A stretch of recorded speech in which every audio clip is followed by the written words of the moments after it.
السلام علیکم ورحمۃ اللہ وبرکاتہ۔ وعلیکم السلام ورحمۃ اللہ وبرکاتہ۔ الحمد للہ رب العالمین والعاقبۃ للمتقین والصلاة والسلام علی سید الانبیاء والمرسلین وعلی آلہ الطیبین الطاہرین وصحابتہ الاکرمین ومن تبعہم بإحسان الی یوم الدین، اما بعد، فاعوذ باللہ من الشیطان الرجیم، بسم اللہ الرحمن الرحیم، وقل رب زدنی علما، صدق اللہ العلی العظیم، وبلغ رسولہ النبی الکریم، ونحن علی ذلک من الشاہدین والشاکرین، والحمد للہ رب العالمین۔ معزز سامعین کرام، اللہ رب العزت کا بے پایا کرم ہے جس کی توفیق اور عنایت سے آج جو کتاب کی ریکارڈنگ کی جا رہی ہے، موضوع کے اعتبار سے بہت اہم موضوع ہے، اور اس کتاب کا نام خود فاتحہ، جس کے ہم نام سے موضوع کو جان لینا ہمارے لیے بہت آسان ہو جائے گا۔ اس کتاب کے مؤلف ہے علامہ سید کلیم اللہ حسینی کرمانی علیہ الرحمہ و رضوان، اور اس کتاب کے ناشر علامہ مولانا سید محمد عبد القدیر حسینی چشتی القادری عرف نورانی پاشا علیہ الرحمۃ و رضوان، بانی و مؤسس مدرسہ باب العلم الانواریہ۔ بہرحال حاضرین کرام،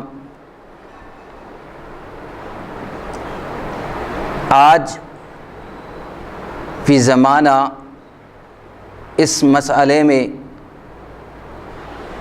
بہت سارے لوگوں کو علم نہ ہونے کی وجہ سے، علم کی دوری کی وجہ سے، اختلافات میں پڑے ہوئے ہم ملاحظہ کرتے ہیں۔ تو اس اہم موضوع پر اس کتاب کو جو آسان انداز میں صاحب کتاب نے تالیف کیا ہے اور اس کی اشاعت علامہ عبد القدیر حسینی عرف نورانی پاشا نے عمل میں لائی ہے، اس کتاب کی ریکارڈنگ کی جا رہی ہے۔ آپ بغور سماعت فرمائے تو جس سے ہم کو بہت سارا فائدہ حاصل ہوگا، اور ہمارا جو عقیدہ ہے فاتحہ کے تعلق سے ساری الجھنیں اور ہمارے اشکالات دور ہو جائیں گے۔ فی زمانہ یہ ہم دیکھ رہے ہیں کہ یہ پرفتن زمانہ ہے، جیسا کہ اللہ رب العزت نے فرمایا الفتنۃ اشد من القتل، فتنہ پہلانے میں قتل کرنے سے زیادہ گناہ ہے۔ تو ہم کو غور کرنے کی ضرورت ہے کہ کتنے ایسے مسلمان ہیں کہ آج گناہ کے، معصیتوں کے عادی ہے، اسراف، فضول خرچی۔ کون سی ایسی معصیت نہیں ہے جو مسلمان اس میں پڑے ہوئے ہیں، اس کے باوجود ہم اس کی طرف توجہ نہیں کرتے، اس کے روکنے کی صحیح نہیں کرتے، حالانکہ اللہ تبارک و تعالیٰ نے خیر امت کا لقب جو دیا ہے اسی وجہ سے کہ امر بالمعروف والنہی عن المنکر، کہ بہترین امت ہو کہ تم ہی نیکی کا حکم دیتے ہیں اور برائی سے منع کرتے ہیں، روکتے ہیں۔ تو ہمارے سروں پر اللہ رب العزت نے جو خیر امت کا جو لقب دیا ہے، نیکی کے حکم دینے کی وجہ سے اور برائی سے روکنے کی وجہ سے۔ تو ہم جہاں کھلم کھلا اللہ کی نافرمانی ہو رہی ہے اور بڑے بڑے گناہ جہاں ہو رہے ہیں، وہاں پر ہم نہ آواز اپنی بلند کرتے ہیں، نہ بلکہ دل میں برائی کو برا جاننے کا حکم جو دیا گیا ہے اس کو برا بھی نہیں جانتے، لیکن وہ کام جو اللہ نے جائز قرار دیا ہے اور جو مباح قرار دیا گیا ہے، مستحب ہے شریعت اسلام کی وجہ سے، شریعت اسلام میں، تو وہ مسئلے میں جو بالکل جائز ہے، مباح ہے، مستحب ہے، ہم اس کے پیچھے پڑ گئے اور اس کو ناجائز قرار دیتے ہیں۔ یہ علم کی کمی کی وجہ سے ہے، جہالت کی وجہ سے ہے، اور آخری دور پرفتن میں داخل ہونے کی وجہ سے ہے۔ تو یہ اہم مسئلہ اس کتاب کے اندر بڑی تفصیل کے ساتھ لکھا گیا ہے، اور ہم بغور اگر ہم سماعت کریں تو بہت سارا فائدہ ہوگا۔ اب میں سب سے پہلے سورہ فاتحہ کی فضائل پیش کرنے کی سعادت حاصل کروں گا۔ حضرت ابو سعید بن معلّہ رضی اللہ تعالیٰ عنہ سے روایت ہے کہ رسول اللہ صلی اللہ علیہ وسلم نے فرمایا، سب سے بڑی فضیلت والی سورت یہی الحمدللہ رب العالمین یعنی سبع مثانی ہے، اور یہی قرآن عظیم ہے جو مجھے عطا کیا گیا۔ دوسری حدیث مبارکہ میں آیا ہے کہ رسول اللہ صلی اللہ علیہ وسلم نے فرمایا، قرآن سبع مثانی ہے۔ بخاری شریف نے اس کو روایت کیا۔ تفسیر عزیزی میں حضرت شاہ عبدالعزیز صاحب محدث دہلوی رحمۃ اللہ علیہ لکھتے ہیں کہ بخاری، مسلم اور دیگر صحاح ستہ میں وارد ہے کہ حضرت صلی اللہ علیہ وسلم کے صحابہ نے سانپ کاٹے ہوئے، بچھو کاٹے ہوئے، یا کوئی مرض اور دیوانے پر طاری ہو گیا ہے، دیوانہ پن، اور اس صورت کو بطور منتر پڑھا ہے، اور حضرت صلی اللہ علیہ وسلم نے اس کو جائز فرمایا ہے۔ حضرت ابن عباس رضی اللہ تعالیٰ عنہ سے روایت ہے کہ رسول اللہ صلی اللہ علیہ وسلم کے پاس جبرائیل علیہ السلام تھے، اوپر سے ایک آواز سنائی دی۔ جبرائیل علیہ السلام نے آسمان کی طرف دیکھا، کہا یہ دروازہ آسمان سے کھولا گیا جو کبھی نہیں کھولا گیا تھا۔ اس دروازے سے ایک فرشتہ آ رہا ہے جو پیدائش آدم علیہ السلام سے لے کر اب تک زمین پر نہیں آیا۔ وہ نبی علیہ السلام کے پاس آیا اور کہا، یا رسول اللہ صلی اللہ علیہ وسلم، آپ خوش ہو جائیے، دو نور جو آپ کو دیے گئے ہیں اس سے پہلے کسی نبی کو نہیں دیے گئے، ایک سورہ فاتحہ اور دوسرا سورہ بقرہ کی آخری آیات طیبات، اس سے ہر ایک حرف پر اللہ تعالی ثواب عطا فرماتا ہے۔ اس روایت کو مسلم اور نسائی، ابن حبان، حاکم اور دیگر محدثین نے نقل فرمایا۔ دیگر احادیث مبارکہ اس باب میں اور بھی آئے ہیں، جس میں آقا علیہ الصلوۃ والسلام نے فرمایا، اے ابی ابن کعب، کیا میں تمہیں ایسی صورت لکھا دوں جو نہ توریت میں، نہ زبور میں، نہ انجیل میں، نہ قرآن میں اس جیسی کوئی صورت ہے؟ حضرت ابی نے کہا، یا رسول اللہ صلی اللہ علیہ وسلم، آپ نے فرمایا وہ سورہ ام القرآن ہے، یعنی سورہ فاتحہ، جس کو امام ترمذی نے، نسائی، بہقی اور دیگر ائمہ حدیث نے نقل فرمایا۔ سبحان اللہ، سبحان اللہ۔ اکثر احادیث میں جن کو حاکم نے صحیح کہا ہے اور بہقی نے بھی ان کو صحیح کہا ہے، مروی ہے کہ آقا علیہ الصلوۃ والسلام نے سورہ فاتحہ کو افضل القرآن فرمایا۔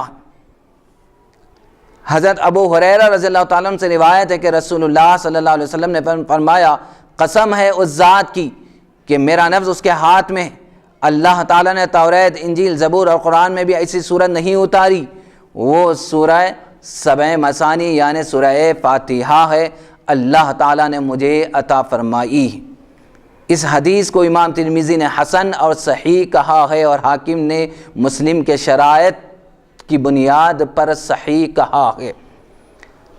دیگر احادیث ملاحظہ فرمائے، حضرت عبداللہ ابن جابر رضی اللہ تعالیٰ عنہ سے روایت ہے کہ کہا رسول اللہ صلی اللہ علیہ وسلم نے کہ میں تمہیں بہترین صورت کی خبر نہ دوں جو قرآن میں نازل ہوئی ہے؟ میں نے کہا ہاں یا رسول اللہ صلی اللہ علیہ وسلم، فرمائیے۔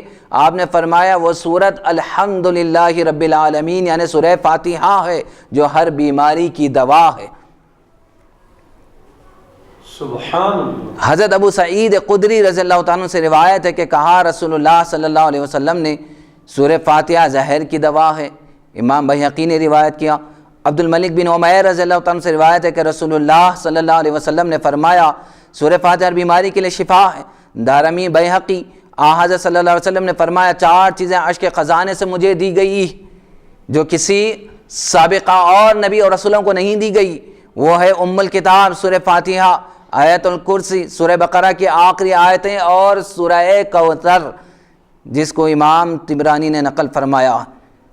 حضرت ابو داؤد سے روایت ہے کہ رسول اللہ صلی اللہ علیہ وسلم نے فرمایا سورہ فاتحہ جس قدر کافی ہے قرآن کی کوئی صورت اتنی کافی نہیں ہے۔ اگر سورہ فاتحہ کو ترازو کے ایک پلے میں رکھے جائے اور تمام قرآن کو دوسرے پلے میں رکھ دیا جائے تو سورہ فاتحہ قرآن سے 7 گنا زیادہ ہو جائے گا۔ سبحان اللہ سبحان اللہ۔ جب سورہ فاتحہ ہر چیز کے لیے کافی ہے تو ہر وقت ہر کام کے لیے خواہ وہ خوشی کا موقع ہو یا غم کا پڑھنا چاہیے۔ اگر کھانے پر یا شیرینی پر پڑھے تو ناجائز کیسے ہوا؟ لوگ یہاں پر اعتراض یہ کرتے ہیں کہ بھائی سورہ فاتحہ ہی کیوں پڑھتے ہو، دوسرے سورتیں بھی تو ہے۔ تو ہم ان کو یہ بتلائیں گے کہ سورہ فاتحہ کے جو فضائل ہیں صرف ہم ان کے ناموں پر غور کریں اور ان کے فضائل پر غور کریں تو ہمیں اندازہ ہوگا کہ ہم فاتحہ کے اندر سورہ فاتحہ ہی کا کیوں ہم نے انتخاب کیا ہے۔ یہ صرف سورہ فاتحہ آغاز میں ہونے کی وجہ سے اور فضیلت کی بنیاد پر ہی نہیں بلکہ اس کا نام سورہ شافیہ بھی رکھا گیا ہے۔ جس چیز پر سورہ فاتحہ پڑھ دی جائے وہ چیز بھی شفا والی بن جاتی ہے۔ سبحان اللہ۔ دیگر احادیث مبارکہ آپ سماعت کیجئے کہ حضرت ابن عباس رضی اللہ تعالیٰ سے روایت ہے کہ رسول اللہ صلی اللہ علیہ وسلم نے فرمایا سورہ فاتحہ 2 ثلث قرآن کے برابر ہے۔ اجر اور ثواب کے اعتبار سے 4 بار ابلیس جس کو مردود بنا دیا گیا، شیطان جس کو بنا دیا گیا، اللہ کی رحمت سے دور کر دیا گیا، اپنی زندگی میں نوحہ وزاری گریہ وزاری خوب اس نے کی ہے اور اپنے سر پر خاک ڈالی ہے۔ پہلی دفعہ جب اس پر لعنت ہوئی، دوسرے جب کہ آسمان سے اس کو اتار دیا گیا، تیسری مرتبہ جب کہ آقا علیہ الصلوۃ والسلام مبعوث ہوئے، اور چوتھی مرتبہ جب کہ سورہ فاتحہ نازل ہوئی تو یہ شیطان اپنے آپ پر خاک ڈالنے لگا، رونے لگا، گریہ وزاری کرنے لگا۔ تو شیطان پر بھی کتنا بھاری ہے اور کتنا وزنی ہے، اور سورہ فاتحہ کا نام سنتے ہی کتنا وہ رویا کرتا ہے۔ جس وقت وہ سورت نازل کی گئی تب بھی وہ رویا تھا اور اب بھی وہ رویا کرتا ہے، گریہ وزاری کرتا ہے جب سورہ فاتحہ کا نام آئے یا اس کا ذکر آئے۔ تو بہرحال حضرت عبید نے فضائل قرآن میں حضرت حسن بصری رضی اللہ تعالیٰ عنہ سے روایت کی ہے کہ حضرت صلی اللہ علیہ وسلم نے فرمایا جو شخص سورہ فاتحہ پڑھے گا گویا اس نے توریت، زبور، انجیل اور قرآن کو پڑھا۔ اگر کوئی مصلی بعد نماز سورہ فاتحہ پڑھے تو ان 4 کتابوں کو پڑھنے کا ثواب پا لیا ہے۔ تو پھر ہم حاضرین سے یہ پوچھتے ہیں کہ بدعت کیسے ہوئی، سورہ فاتحہ کا پڑھنا بدعت کیسے ہوا، جبکہ یہ فضائل سورہ فاتحہ کے، یہ عظمتیں سورہ فاتحہ کو حاصل ہے۔ رسول اللہ صلی اللہ علیہ وسلم نے دیگر احادیث میں فرمایا قرآن میں سب سے بڑی مرتبے والی سورت الحمدللہ رب العالمین ہے۔ رسول اللہ صلی اللہ علیہ وسلم نے فرمایا سورہ فاتحہ اس کام کے لیے جس کے لیے تو پڑھے۔ بہقی نے روایت کیا، حضرت علی کرم اللہ وجہہ سے روایت ہے کہ رسول اللہ صلی اللہ علیہ وسلم نے فرمایا، سورہ فاتحہ نازل ہوئی، عرش کے نیچے کے خزانے سے حضرت رسول اللہ صلی اللہ علیہ وسلم نے فرمایا ہر وہ کام جو اللہ کی تعریف سے شروع نہ کیا جائے وہ ناقص ہے۔ تو سورہ فاتحہ کامل ترین تعریف ہے، قرآن عظیم ہے، سانپ، بچھو، دیوانگی کے دیگر اثرات کو دور کرنے کا منتر ہے، نور ہے، ہر حرف پر ثواب ملتا ہے، توریت، زبور، انجیل اور قرآن کی تمام صورتوں سے افضل ہے، زہر کی دوا بتلائی گئی ہے، ہر بیماری کے لیے اس میں شفا رکھی گئی ہے، تو قرآن سے 7 گنا زیادہ ہے۔ تو شیطان نے اس کے نزول پر آہوازاری کی تو اس کے پڑھنے سے وہ ضرور بھاگ جائے گا، اس کے پڑھنے پر توریت، زبور، انجیل اور قرآن کے پڑھنے کے برابر ثواب ملے گا۔ ہر چیز کے لیے کافی ہے، جس مقصد کے لیے پڑھے وہ مقصد پورا ہوتا ہے، اور بس ہر کام کے لیے سورہ فاتحہ پڑھے، اس سے روکنا، احادیث کے خلاف عمل کرنا ہے۔ کھانے سے پہلے پڑھے، فاتحہ میں خدا کی تعریف ہے، خدا کا ذکر ہے، اٹھتے بیٹھتے جس وقت جیسا چاہے پڑھے، کیونکہ قرآن شریف میں آیا ہے فَاذْكُرُوا اللَّهَ قِيَامًا وَقُعُودًا عَلَى جُنُوبِكُمْ، بس تم اللہ کا کھڑے کھڑے، بیٹھے بیٹھے، اپنے پہلوؤں پر لیٹے لیٹے اللہ کو یاد کرو۔ تو قرآن مجید بھی اللہ کا ذکر ہے، اور اللہ کا ذکر ہر آن ہر لمحہ کرنا یہ جائز ہے، بلکہ اللہ رب العزت کا حکم۔ اب آئے اعمال سورہ فاتحہ کو ہم ذکر کریں گے۔ بخاری شریف میں آیا ہے کہ ایک صحابی نے سانپ کے کاٹنے پر سورہ فاتحہ پڑھ کر دم فرمایا، وہ شخص اچھا ہو گیا، چنگا ہو گیا۔ اس نے 30 بکریاں دی، حضرت صلی اللہ علیہ وسلم نے بھی اس میں سے اپنا حصہ لیا۔ اس حدیث کے راوی ابو سعید خدری رضی اللہ تعالیٰ عنہ، بخاری نے باب فضائل القرآن میں اس حدیث کو نقل فرمایا ہے۔ دوسری حدیث حضرت ابن عباس رضی اللہ تعالیٰ عنہ سے روایت ہے کہ کچھ صحابی ایک پانی کے مقام پر گزرے، وہاں سانپ کا کاٹا ہوا ایک شخص تھا۔ ایک شخص نے صحابہ سے پوچھا کیا تم میں کوئی منتر پڑھنا جانتا ہے؟ ایک شخص کو سانپ نے کاٹا ہے۔ یہ سن کر ایک صحابی گئے اور بکریوں کی شرط مقرر کر کے سورہ فاتحہ پڑھی، وہ شخص اچھا ہو گیا۔ صحابہ بکریاں لے کر آئے، دیگر صحابہ نے اس بات کو برا سمجھا اور کہا تم نے قرآن کی مزدوری لی ہے۔ بالآخر مدینہ آئے اور عرض کیا یا رسول اللہ صلی اللہ علیہ وسلم، اس شخص نے قرآن کی مزدوری لی ہے۔ آپ نے فرمایا قرآن تو ان تمام چیزوں سے زیادہ مستحق اجرت ہے جن پر تم اجرت لیتے ہو۔ نے قرآن ان تمام چیزوں سے زیادہ اجر و ثواب میں زیادہ ہے، یعنی اس کا اجرت بھی کوئی مثل نہیں بن سکتی۔ جو تم نے قرآن مجید کو جو پڑھا ہے، سورہ فاتحہ کو پڑھا ہے، اس سے شفا جو ہوئی ہے، اس کے مقابلے میں جو بھی تم لیے ہیں وہ بالکل حقیر چیز ہے، اس کے مقابلے میں کوئی چیز حیثیت نہیں رکھتی۔ تو مطلب لینا جائز ہے قرآن کی تلاوت کر کے، پڑھ کے۔ تو اس حدیث سے یہی چیز معلوم ہوتی ہے کہ صحابہ نے جو لیا ہے، آقا علیہ الصلوۃ والسلام نے جواز کی طرف اشارہ فرمایا ہے کہ جو قرآن جو تم نے پڑھا ہے اور اس کے مقابلے میں جو اجرت لی ہے بکریاں، کوئی بڑی چیز نہیں ہے۔ قرآن مجید کی جو مقام ہے، جو مرتبہ ہے، وہ اپنی جگہ ہے، اور جو چیز تم نے لی ہے بڑی حقیر چیز لی ہے۔ اسی طرح اگر کسی پر جن کا آسیب ہو تو حضرت صلی اللہ علیہ وسلم نے دوسری صورتوں کے ساتھ سورہ فاتحہ پڑھنے کے لیے ارشاد فرمایا۔ اس کو امام حاکم نے، ابن ماجہ اور دیگر محدثین نے نقل فرمایا۔ رسول اللہ صلی اللہ علیہ وسلم دیگر احادیث میں فرماتے ہیں کہ دیوانے پر 3 دن تک صبح و شام سورہ فاتحہ پڑھ کر دم کریں اور اپنا تھوک جمع کر کے دیوانے پر تھوکیں تو اسے شفا نصیب ہوگی۔ اسی طرح دانتوں کے درد، درد سر، درد شکم، دیگر امراض کے لیے سورہ فاتحہ 7 بار پڑھ کر دم کرنا مجرب ہے۔ یہ محدثین اور اطباء جو بزرگان دین ہیں وہ نقل فرماتے ہیں۔ اور دیگر اس کے فوائد میں احادیث اور بھی آئے ہیں۔ رسول اللہ صلی اللہ علیہ وسلم نے فرمایا سوتے وقت آخری کلمہ سورہ فاتحہ ہو۔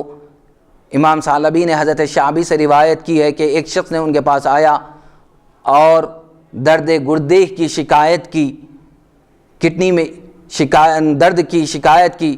امام شعبی نے کہا سورہ فاتحہ پڑھ کر درد کے مقام پر دم کرو، اور دم کیا گیا اور اسے سورہ فاتحہ کی برکتوں کی وجہ سے اسے شفا حاصل ہو گئی۔ اسی طرح نیاز کرنے والا چونکہ خلوص و محبت سے دوست احباب کو دعوت دے کر کھانا کھلاتا تو اس کی محبت اس بات پر مجبور کرتی ہے کہ اس کھانے پر فاتحہ پڑھ دو تاکہ مضر اثرات دور ہو جائے، سوء ہضمی، درد شکم کی تکلیف نہ ہو۔ جس کو خلوص نہیں ہوتا وہ فاتحہ نہیں دیتا ہے اور اس کھانے پر نہیں پڑتا ہے، اور کھانے والا اگر زیادہ کھا لے تو درد شکم اور دیگر امراض میں مبتلا ہو سکتا ہے۔ اگر فاتحہ اس پر پڑھ دی جائے، سورہ فاتحہ جیسی برکت والی سورت اگر پڑھ دی جائے تو کھانے والا اور کھلانے والے دونوں بھی اجر کے بھی مستحق ہے اور امراض سے بھی حفاظت ان کی ہو سکتی ہے۔ اسی طرح سورہ فاتحہ کے فضائل ختم ہوئے جو ہم فاتحہ میں سورہ فاتحہ کو پڑھتے ہیں، اسی طرح سورہ اخلاص کو بھی ہم پڑھتے ہیں اپنی فاتحہ کے اندر، اور اس کے فضائل کیا ہے ملاحظہ کریں۔ حضرت ابو سعید خدری رضی اللہ تعالیٰ عنہ سے روایت ہے کہ رسول اللہ صلی اللہ علیہ وسلم نے فرمایا قسم ہے خدا کی جس کے قبضے میں میری جان ہے، سورہ اخلاص ایک تہائی قرآن کے برابر ہے۔ بخاری نے اس کو روایت کیا ہے۔ دوسری حدیث میں حضرت صلی اللہ علیہ وسلم نے حضرت عبداللہ بن خبیب سے فرمایا ہر صبح و شام قل 3 مرتبہ پڑھا کرو تو اللہ تعالیٰ تجھے ہر چیز کے لیے کافی ہوگا۔ ابو داؤد اور ترمذی نے نقل فرمایا ہے۔ یعنی یہ 3 قل اگر پڑھنے سے اللہ اس کے لیے کافی ہو جاتا ہے، اللہ اس کے لیے ہر مہمات کے لیے اور سارے مسائل کے لیے کافی ہو جائے گا۔ پانی پر بھی دم کر کے پی سکتے ہیں۔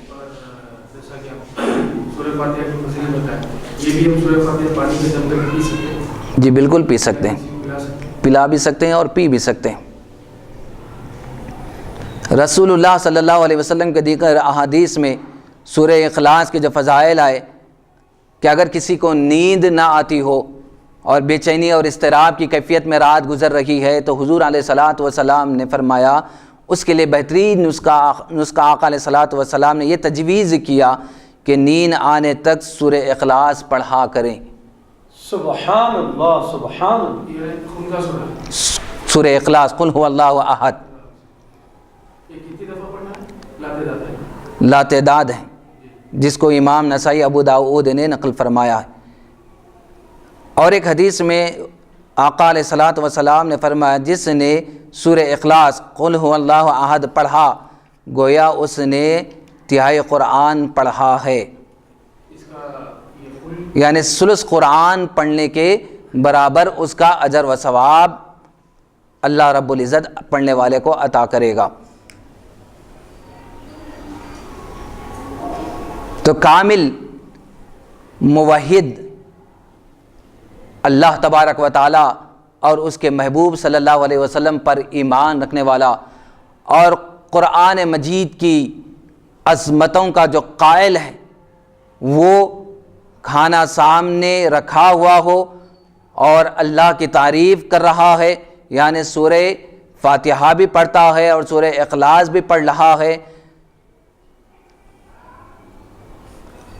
اور سورہ اخلاص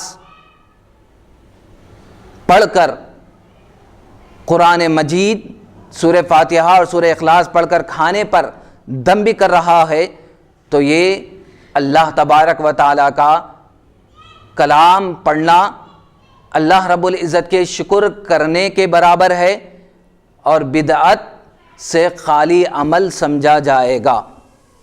سبحان اللہ سبحان اللہ۔ کیونکہ حدیث مبارکہ میں آیا ہے کہ ایک حدیث حضرت انس رضی اللہ تعالیٰ عنہ سے روایت ہے، رسول اللہ صلی اللہ علیہ وسلم نے فرمایا جو شخص اپنے فرش پر لیٹ کر سورہ فاتحہ اور سورہ اخلاص پڑھے گا وہ موت مقررہ کے سوا تمام بلاؤں سے امن میں رہے گا۔ سبحان اللہ سبحان اللہ۔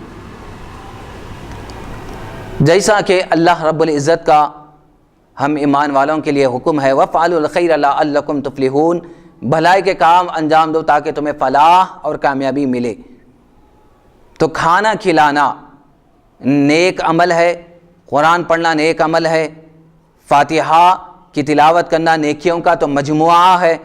جو نیک کام کرتا ہے اور نجات کا ذریعہ بھی ہے نیک عمل، تو اللہ تبارک و تعالی ان لوگوں کو کہہ رہا ہے کہ وَلَا تَقُولُوا لِمَا تَصِفُ أَلْسِنَتُكُمُ الْكَذِبَ هَذَا حَلَالٌ وَهَذَا حَرَامٌ لِتَفْتَرُوا عَلَى اللَّهِ الْكَذِبَ إِنَّ الَّذِينَ يَفْتَرُونَ عَلَى اللَّهِ الْكَذِبَ لَا يُفْلِحُونَ۔ یہ 14 پارے کی آیت مبارکہ ہے۔ اللہ رب العزت اس آیت مبارکہ میں ارشاد یہ فرما رہا ہے کہ مت کہو اپنی زبانوں کے جھوٹ بنا لینے کی وجہ سے کہ یہ فلاں چیز حلال ہے فلاں چیز حرام ہے۔ تم کون ہوتے ہو کہ کسی حلال چیز کو حرام کہہ دو اور حرام چیز کو حلال بنا دو؟ یہ اللہ تبارک و تعالیٰ پر بہتان باندھنے کے برابر ہے، اور جو شخص بہتان باندھتا ہے اللہ پر وہ کبھی فلاح نہیں پائے گا۔ اللہ اکبر اللہ اکبر۔ شبیر احمد صاحب عثمانی اس آیت کے حاشیے پر تحریر فرماتے ہیں کہ بغیر کسی مستند شرعی کے کسی چیز کے متعلق منہ اٹھا کر کہہ دینا کہ فلاں چیز حلال ہے یا حرام ہے بڑی سخت جسارت اور کذب اور افتراء اللہ تبارک و تعالیٰ پر باندھنے کے برابر ہے۔ حلال اور حرام تو وہی ہو سکتا ہے جسے خدا تعالیٰ نے حلال یا حرام کہا ہو۔ اگر کوئی شخص محض اپنی رائے سے کسی چیز کو حلال یا حرام ٹھہرا دے اور خدا کی طرف اس کی نسبت کرتا ہے، جیسے مشرکین مکہ کیا کرتے تھے جن کا ذکر سورہ انعام میں گزر چکا، وہ فی الحقیقت خدا پر بہتان باندھنا ہے۔ مسلمانوں کو ہدایت کی گئی کہ کبھی ایسا رویہ اختیار نہ کریں، جس چیز کو اللہ نے حلال کیا حلال جانو اور جس کو حرام کیا حرام سمجھے، بغیر کسی شرعی دلیل کے اور دلیل کو جانے بغیر، اس کی علت اور حرمت کو جانے بغیر کسی چیز پر علت اور حرمت کا حکم نہ لگاؤ۔ اب ہم یہ بتائیں اور فیصلہ کریں کہ سورہ فاتحہ کسی حلال چیز پر پڑھنے سے وہ حرام کیسے ہو جائے گی؟ ایصال ثواب تو جائز ہے، اور اس کی جائز چیزیں حرام کیسے ہوگی؟ حرمت کے احکام کہاں ہے؟ بے ساختہ فاتحہ دی ہوئی چیزوں کو حرام کہہ دینے والوں پر اس آیت کے تحت کیا حکم لگایا جا سکتا ہے؟ اللہ رب العزت ارشاد فرماتا یا ایھا الذین آمنوا لا تسألوا عن اشیاء ان تبد لکم تسؤکم وان تسألوا عنها حین ينزل القرآن تبد لکم عفا اللہ عنہا واللہ غفور حلیم۔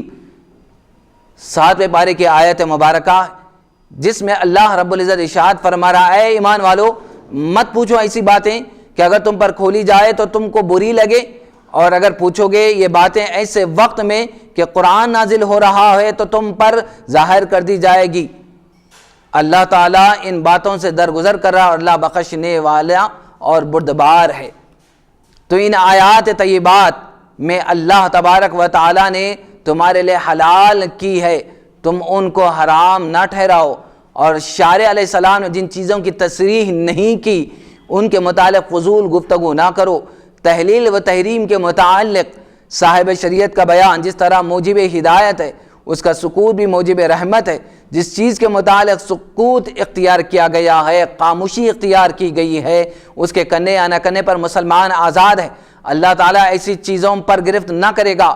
اسی بات پر علماء نے اباحت و جواز کا فتویٰ دیا ہے۔ بتاؤ کہ فاتحہ جس چیز پر پڑھی گئی ہے اس کے حرام ہونے کا حکم کہاں سے لاؤ گے، اور کہاں ہے حرمت کا حکم؟ بلکہ جواز کی نظیر موجود ہے جو پوری کتاب پڑھنے سے مل جائے گی۔ فاتحہ دی ہوئی چیز سے انکار کرنا اس آیت سے انکار کرنے کے برابر ہے جس میں اللہ رب العزت فرما رہا ہے وَالَّذِي خَلَقَ لَكُم مَّا فِي الْأَرْضِ جَمِيعًا، وہی ہے جس نے پیدا کیا تمہارے لیے جو کچھ بھی زمین میں ہے، ساری کی ساری چیزیں تمہارے لیے اللہ رب العزت نے پیدا کی، تمہارے فائدے کے لیے، تمہاری بقا کے لیے۔ تو ہر طرح کی چیزیں بکثرت پیدا کی، کھانے کی بھی چیزیں ہیں، اس میں پینے کی بھی چیزیں ہیں، پہننے کی بھی چیزیں ہیں۔ جو چیزیں حرام و ممنوع قرار دی گئی وہی چیزیں ناجائز ہوں گی، باقی سب تمہارے لیے ہے اور تمہارے لیے حلال ہے، تمہارے فائدے اور استفادے کے لیے اللہ رب العزت نے بنایا ہے، اور اپنے محبوب صلی اللہ علیہ وسلم کو اس کا ثواب پہنچا کر اگر کوئی کھانا کھا رہا ہے، کوئی پی رہا ہے، کوئی کھلا رہا ہے تو وہ چیزیں بالکل جائز اور درست ہوگی۔ اسی طرح تفسیر جلالین میں ہے کہ اس سے تم فائدہ حاصل کرو اور عبرت لو۔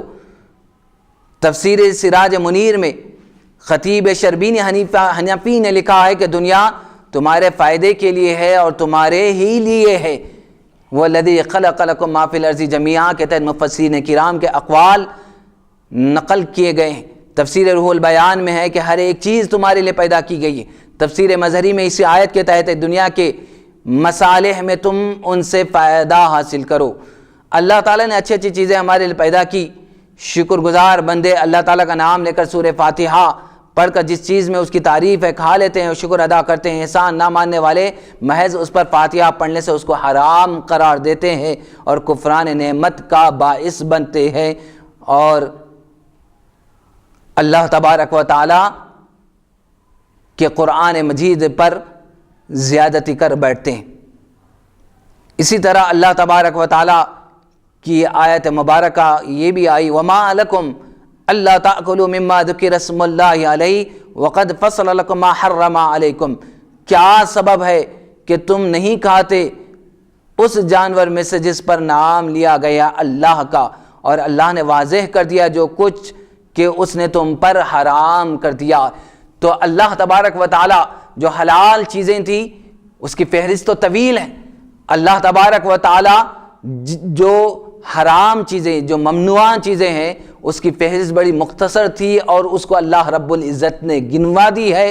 اب کوئی بھی جو چیز کے بارے میں اللہ خاموش ہے، قرآن خاموش ہے، اور شارع علیہ السلام نے جس پر خاموشی اختیار کی ہے اور بعد میں حرمت کا فتویٰ دینا اور حرمت کا حکم لگانا، یہ قرآن پر زیادتی کے باعث ہوگا۔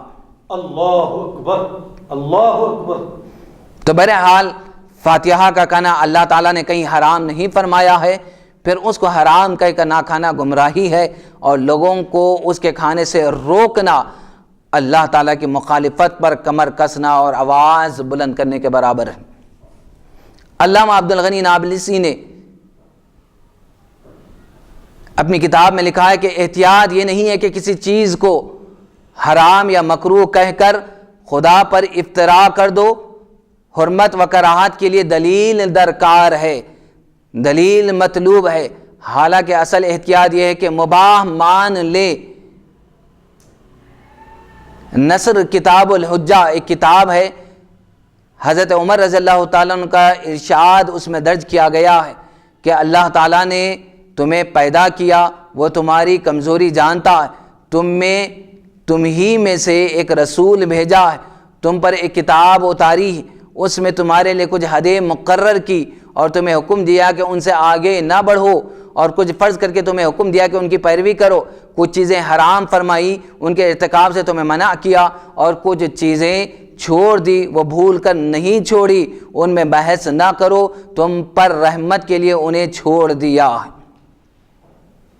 اسی طرح صاحب کتاب اور ایک آیت مبارکہ استدلال میں لاتے ہیں دلیل کے طور پر، یا ایھا الذین آمنوا لا تحرموا طیبات ما احل اللہ لکم ولا تعتدوا ان اللہ لا يحب المعتدین، پارے 7، جس میں اللہ رب العزت اہل ایمان سے خطاب کر رہا ہے کہ اے ایمان والو لا تحرموا طیبات ما احل اللہ لکم، جو اللہ نے تمہارے لیے جو چیزیں حلال کی ہے ان حلال اور پاک چیزوں کو حرام قرار نہ دو۔ اگر اس طرح کرو گے تو کیا ہوگا؟ زیادتی ہوگی، یہ عدوان کا باعث بنے گا، یہ ظلم کا باعث بنے گا، اور اللہ تبارک و تعالی زیادتی کرنے والوں کو پسند نہیں فرماتا۔ اس آیت کے تحت صاحب کتاب استدلال کرتے ہوئے، دلیل لیتے ہوئے کہتے ہیں کہ فاتحہ کا کہنا حرام نہیں ہو سکتا، حرام کہنے والے حد سے گزر جانے والے ہیں۔ یعنی کہ آیت مبارک کا پھر دوبارہ آسان مفہوم بیان کر دیا، آسان ترجمہ ابھی جو آیت تلاوت فرمائے۔ اللہ تبارک و تعالی اس میں براہ راست اہل ایمان سے مخاطب ہے کہ جن چیزوں کو اللہ تمہارے لیے حلال اور پاک اور طیب قرار دیا ہے اسے حرام قرار نہ دو۔ اگر اس طرح اگر کرو گے تو یہ زیادتی سمجھی جائے گی، اور اللہ حد سے تجاوز کرنے والوں کو اللہ رب العزت پسند نہیں فرماتا۔ تو جس کے بارے میں اللہ تبارک و تعالی کہ قرآن مجید اللہ کا کلام خاموش ہے اور شریعت مطہرہ خاموش ہے، بانی علیہ السلام یعنی آقا دو جہاں سرور کائنات صلی اللہ علیہ وسلم نے حرمت کی فہرست میں اس کو شامل نہیں کیا ہے، بلکہ شفا کا ذریعہ فاتحہ پڑھنے، جس چیز پر پڑھی جائے شفا کا ذریعہ قرار دیا ہے، اور ہم اگر اور کوئی اس کو حرمت اور حرام قرار دے، حرمت کا فتویٰ دے، تو یہ زیادتی سمجھی جائے گی، اور اللہ تبارک و تعالی ایسے لوگوں کو پسند نہیں فرماتا، بلکہ یہ حد سے گزر جانے والے لوگ ہیں۔ اب یہ آیات طیبات ذکر کرنے کے بعد صاحب کتاب احادیث مبارکہ کو جمع کیے ہیں۔ سورہ فاتحہ بعد نماز ہو یا کھاتے وقت ہو یا کھانے سے پہلے ہو، یہ سب کچھ جائز ہے، جیسا کہ امام احمد بن حنبل رحمۃ اللہ علیہ نے روایت کی، بخاری اور مسلم میں موجود ہے۔ رسول اللہ صلی اللہ علیہ وسلم نے فرمایا، جو شخص نماز فجر مغرب کے بعد رخ بدلے اور پاؤں پلٹنے سے پہلے لا الہ الا اللہ وحدہ لا شریک لہ لہ الملک ولہ الحمد بیدہ الخیر یحیی و یمیت وہو علی کل شیء قدیر 10 بار پڑھے گا تو ہر ایک کے معاوضے میں اس کو 10 نیکیاں ملے گی، اور 10 گناہ میٹ دیے جائیں گے، اور 10 درجات اس کے بلند ہوں گے، اور یہ کلمات محافظ بن جائیں گے ہر ایک برائی کے لیے، اور حفاظت کریں گے شیطان مردود سے، اور شرک کے سوا کوئی گناہ اس پر غلبہ نہ پا سکے گا۔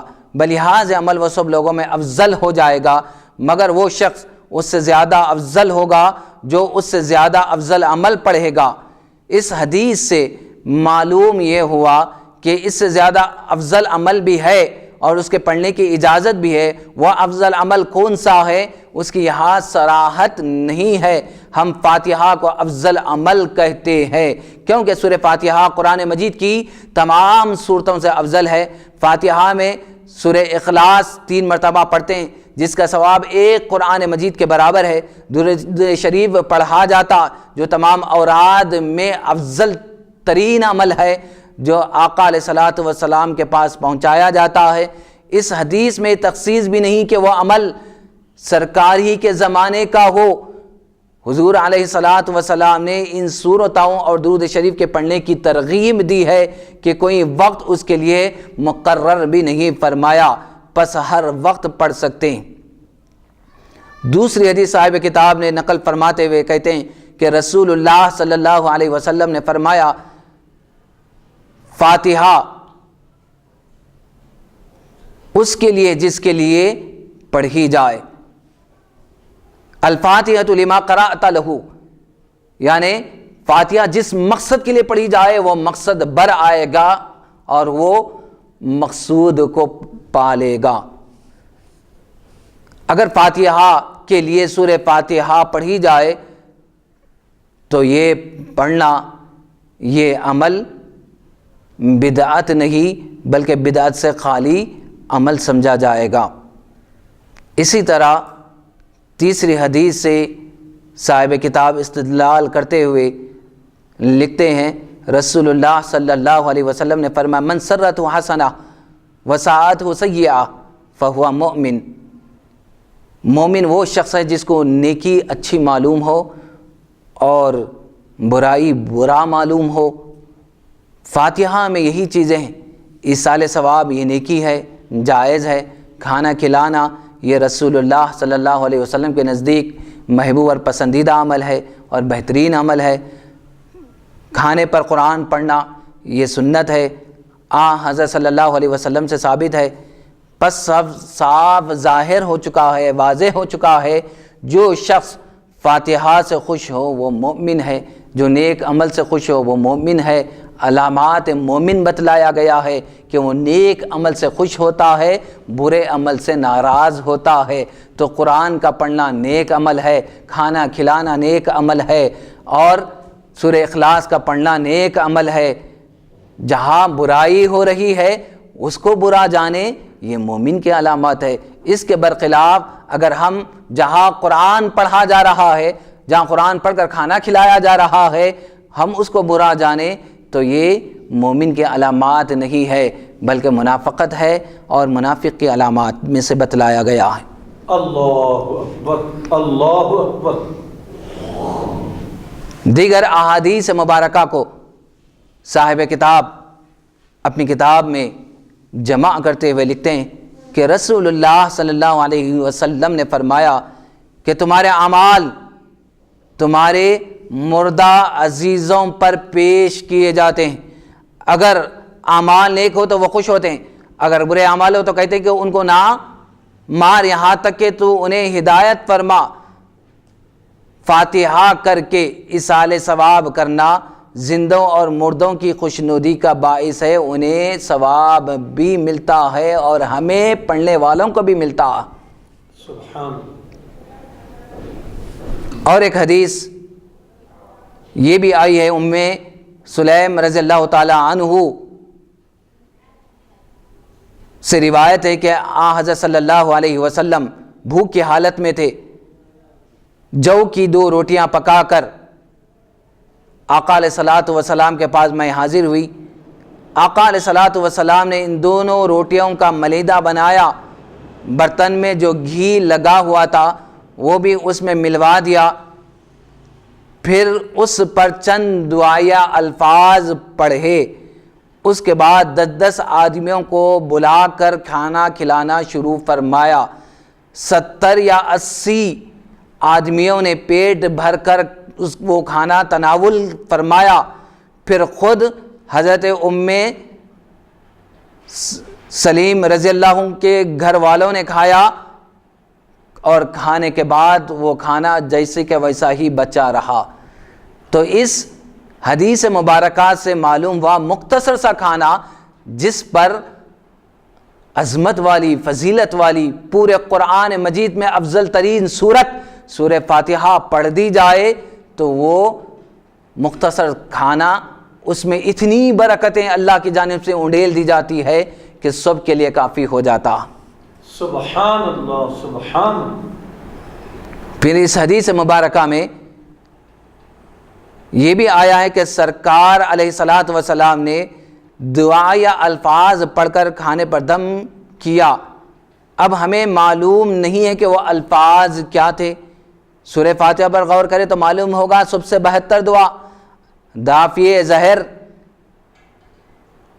اور بابرکت بھی ہے۔ اگر ہم سب سے بہتر مفید اور افضل ترین سورت سورہ فاتحہ پڑھ کر دم کریں تو دم کی ہوئی چیز ناجائز کیسے ہوگی؟ سبحان اللہ سبحان۔ حضرت انس رضی اللہ تعالیٰ عنہ سے روایت ہے کہ میری والدہ نے حضرت صلی اللہ علیہ وسلم کے پاس کھانا بھجوایا، اس میں کھجور اور گھی بھی تھا۔ آقا علیہ الصلوۃ والسلام نے اس پر کچھ پڑھا اور 10 آدمیوں کو کھلانا شروع فرما دیا۔ اس طرح 300 آدمیوں نے کھایا۔ پھر حضور علیہ الصلوۃ والسلام نے مجھ سے فرمایا برتن اٹھا لو۔ میں حیران تھا، جس قدر کھانا لایا تھا اس سے بھی زیادہ اس میں موجود تھا۔ اور یہ بخاری اور مسلم شریف کی روایت ہے۔ تو ان احادیث مبارکہ سے ثابت ہوا کھانے پر کچھ پڑھ کر دم کرنا یہ بھی جائز ہے، کھانا سامنے رکھ کر پڑھنا یہ بھی جائز ہے۔ یہ بھی معلوم ہوا اس طرح دم کرنے سے کھانے میں برکت ہوتی ہے۔ آپ صلی اللہ علیہ وسلم جو بھی پڑھا وہ یقیناً قرآن کی آیتیں ہوں گی، ہمیں معلوم نہیں کہ کون سی آیتیں ہیں۔ اگر ہم وہ چھوٹی سی سورت جو قرآن کے برابر بلکہ 7 گنا زیادہ جس کا اجر و ثواب ہے، وہ چھوٹی سی سورت جو ثلث قرآن کے برابر ہے پڑھ کر دم کرے تو یقیناً جائز ہے۔ اگر اب بھی فاتحہ سے انکار ہو تو یہ ہمارے لیے شقاوت قلبی ہے اور بدبختی ہے اور اجر و ثواب سے محرومی ہے، اور اللہ تبارک و تعالی نیک توفیق عطا فرمائے۔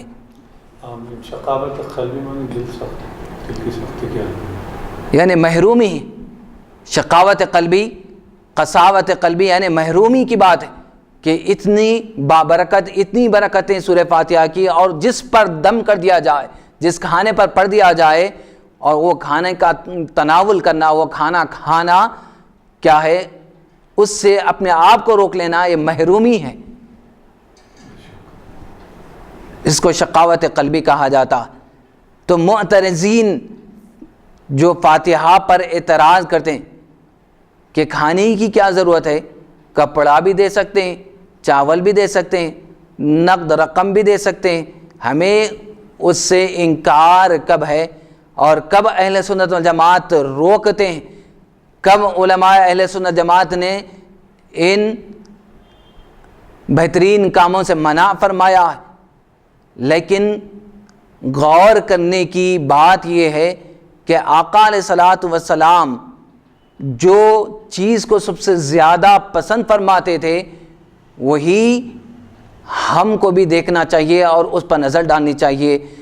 آقا علیہ الصلوۃ والسلام کی ایک حدیث مبارکہ یوں آتی ہے، احب الاعمال الی اللہ تبارک و تعالی من اطعم مسکینا، اللہ تبارک و تعالیٰ کو سب سے محبوب اور پسندیدہ عمل وہ ہے کہ مسکین کو کھانا کھلانا ہے، غربا کو کھانا کھلانا ہے۔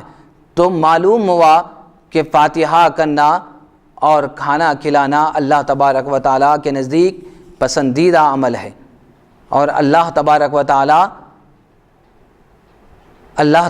تعالیٰ ایسے بندے کو پسند بھی فرماتا ہے۔ دیگر احادیث مبارکہ میں یوں بھی آیا کہ آقا علیہ الصلوۃ والسلام نے فرمایا، نعم الشیء الہدیۃ امام الحاجہ، حاجت سے پہلے ہدیہ بھیجنا اچھا ہے۔ اعمال مفروضہ ہدیہ نہیں ہو سکتے، یہاں اعمال مسنونہ اور مستحبہ مراد ہے۔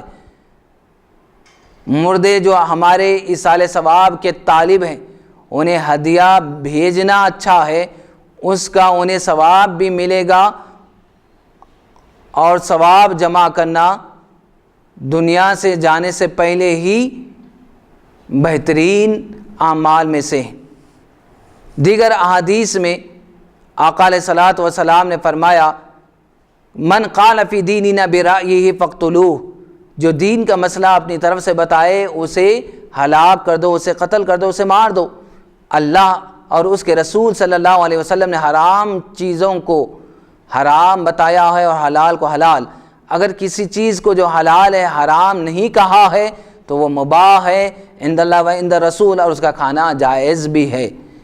اب بتاؤ فاتحہ کا کھانا کس حدیث سے ناجائز ہے، اس کی حرمت کے کیا دلائل ہے؟ سنو اور غور سے سماعت کریں۔ ایصال ثواب جائز، کھانے پر قرآن پڑھنا جائز، احادیث سے ثابت۔ ایسی صورت میں جائز کو بغیر دلیل ناجائز کہنے والے دین میں اپنے رائے کو دخل دے رہے ہیں، اور اس حدیث کے مطابق وہ کس سلوک کے مستحق ہے، کس جزا کے مستحق ہے آپ جانتے ہیں۔ دارقطنی میں ہے کہ آن حضرت صلی اللہ علیہ وسلم نے فرمایا، جن چیزوں کی حلت و حرمت سے سکوت اختیار کیا گیا ہے پس وہ معاف ہے، یعنی ان کا کھانا مباح ہے۔ تو فاتحہ کے طعام کی حرمت ثابت نہیں بلکہ جواز کی صورت نکلتی ہے، مباح اور جائز کو حرام کہنا یہ گناہ کبیرہ ہے۔ غور کرو، فاتحہ دینے والے گناہ کبیرہ کے مرتکب ہے یا منع کرنے والے آپ خود فیصلہ کر لیں کہ اللہ کے نزدیک گناہگار کون ہے۔ رسول اللہ صلی اللہ علیہ وسلم نے فرمایا سوتے وقت آخری کلمہ سورہ فاتحہ ہو۔ رسول اللہ صلی اللہ علیہ وسلم نے فرمایا نیند آنے تک قل هو اللہ پڑھے۔ منکرین فاتحہ سے التماس ہے کہ سورہ اخلاص اور اس باب کی حدیث کے تحت سورہ فاتحہ اخلاص ضرور پڑھو۔ اب رہا درود کے بارے میں، یہ کسی کو انکار ہو نہیں سکتا۔ مومن کا سونے سے پہلے آخری کلام اور آخری گفتگو سورہ فاتحہ اور سورہ اخلاص اور درود شریف ہونی چاہیے، جو احادیث مبارکہ میں صراحت اس کی آئی ہے۔ حضرت عائشہ صدیقہ رضی اللہ تعالیٰ عنہا نے فرمایا ہے، وہ فرماتی ہیں کہ نبی صلی اللہ علیہ وسلم نے ایک شخص کو فوج کے ساتھ روانہ فرمایا، وہ اپنے ساتھیوں کو نماز پڑھاتا تھا اور سورہ اخلاص کے ختم پر نماز ختم کرتا تھا۔ جب وہ سب واپس ہوئے تو نبی علیہ السلام کو اس کی اطلاع دی گئی۔ آپ نے فرمایا اس سے دریافت کرو کہ اس نے ایسا کیوں کیا۔ اس نے جواب دیا کیونکہ اس میں رحمان یعنی اللہ عز و جل کی صفات طیبات ہے، اس لیے میں اس کی تلاوت کو دوست اور عزیز رکھتا ہوں۔ رسول اللہ صلی اللہ علیہ وسلم نے فرمایا اسے خبر دو کہ اللہ ایسے شخص کو بھی دوست رکھتا ہے۔ اس حدیث کو بخاری اور مسلم نے روایت کیا۔ فاتحہ، سورہ فاتحہ، الحمد اور سورہ اخلاص اور درود شریف پڑھنے کا نام ہے۔ اس حدیث سے نماز میں الحمد اور سورہ اخلاص پڑھنا ثابت ہوا، پھر غیر اوقات میں کیسے ناجائز ثابت ہو سکتا ہے؟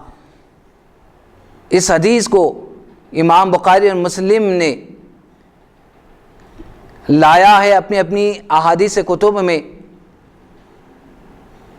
اور اگر وہ چیز منع ہوتی تو یہ ائمہ حدیث اپنی کتاب میں اس حدیث کو نہ لاتے، بلکہ وہ حدیث مبارکہ جو آدمی سورہ اخلاص سے محبت کرتا تھا اور اللہ تبارک و تعالیٰ اس کے پڑھنے والے کو بھی اپنا محبوب اور اپنا دوست بنا لیتا ہے، وہ حدیث کو انہوں نے لایا ہے۔ تو کسی چیز کو اپنے اوپر لازم کر لینا، یہ عمل ناجائز نہیں ہو سکتا، کیونکہ یہ اس قبیل سے ہے جیسا کہ حضرت بلال رضی اللہ تعالی عنہ اپنے اوپر 2 رکعات لازم کر لیا تھا، اور حضرت عائشہ صدیقہ رضی اللہ تعالیٰ عنہ نماز چاشت کو اپنے اوپر لازم کر لیا تھا۔